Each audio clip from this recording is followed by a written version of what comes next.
जय शिवराय मित्रांनो, ओळख केली तर असेलच. तर म्हणतात सागर शेठ आज कुठला ट्रेक आहे?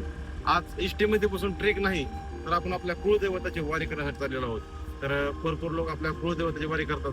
तर कुळदेवताची वारी का करतात? तर कुळदेवता हा आपल्या एक परिवाराचा रक्षण करता आहे आणि आपल्या पिढ्यानपिढ्याची ही परंपरा आहे.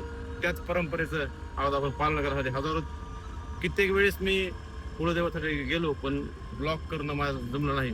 पण आज मला वाटलं की आज ब्लॉग करावा, म्हणजे ह्या वारीत आपण आपला कुळदेवताचा एक ब्लॉग असावा म्हणून मी म्हणलं वारीचा एक ब्लॉग करावा असं मला वाटलं आणि मी आज हे ब्लॉग करत आहे.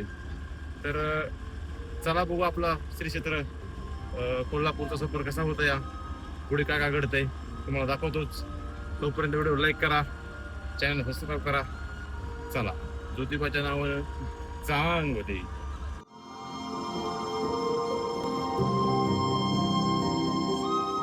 इष्टीमधून खाली उतरून आपण फ्रेश होण्यासाठी हॉटेलवर आलो होतो.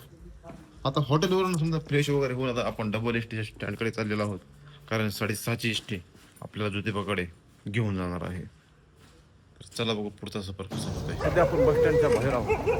बस स्टँडच्या बाहेर जाऊ.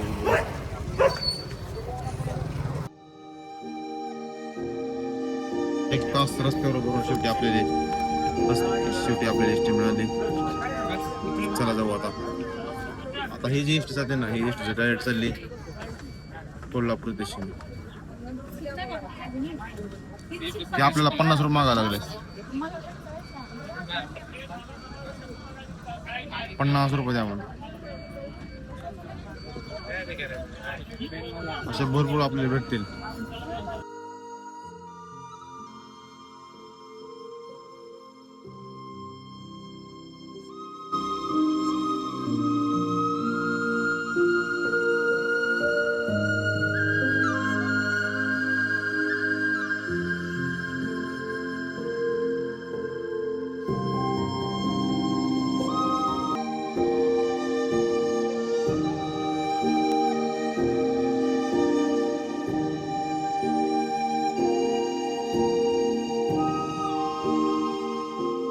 सह्याद्रीच्या डोंगररांगेमध्ये कोल्हापूर पासून जवळ उभा असलेला एक पवित्र डोंगर, जिथे वास आहे दख्खनच्या राजाचा, श्री क्षेत्र ज्योतिबाचा. ज्योतिबा यांना दक्षिण केदार म्हणून ओळखलं जातं आणि यांच्यावर लाखो भक्तांची अषाढ श्रद्धा आहे. असं मानलं जातं की ज्योतिबा हे ब्रह्मा, विष्णू आणि महेश यांचा एकत्र अवतार आहेत. राक्षस रत्नासुर यांना रक्तभोज यांच्या अत्याचारापासून या भूमीला मुक्त करण्यासाठी ज्योतिबा यांनी अवतार घेतला आणि या पवित्र भूमीवरून अधर्माचा नाश केला. इतिहास सांगतो या मंदिराची सुरुवात एका छोट्या बांधकामापासून झाली. नवाजी सयाजी यांनी उभारलेले हे मंदिर इसवी सन 1670 मध्ये राणोजी शिंदे यांनी भव्य रूपांतर केले.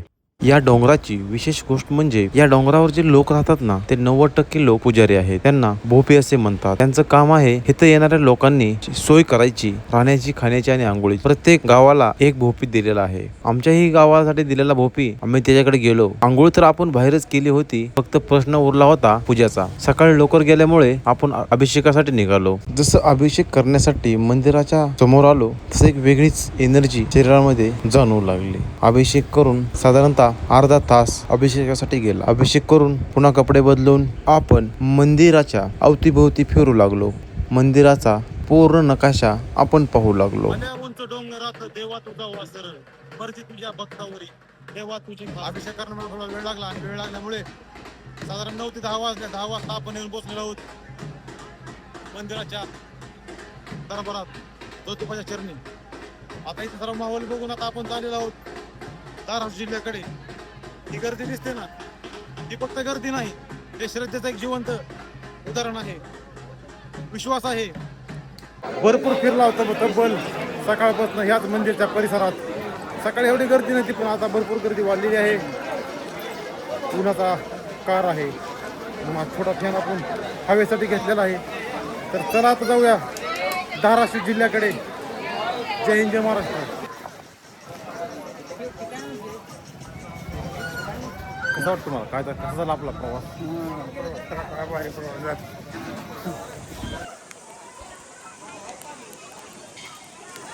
पूर्वीच्या काळात लोक समोर आंघोळ करायचे, पण आता शेवास असले, जागोजागी पाण्याची व्यवस्था असल्यामुळे आता याचा काय बराचसा उपयोग केला जात नाही. आता हे वरच्यावर कडक होत चाललेलं आहे. चला आता धाराशिव जिल्ह्याकडे. तो पॉईंट म्हणजे काय माहिती मित्रांनो, हे डोंगरावर चिटकून घरं बांधलेली आहे ती बघू शकता. माझ्या सर्व दामाला मध्ये झाला असणार आहे, पण किती दाटणे वाटणे बघू शकता.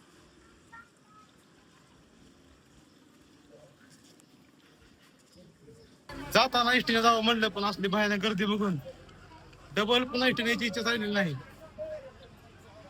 डबल 1 तास आता वेटिंग थांबावं लागणार डबल.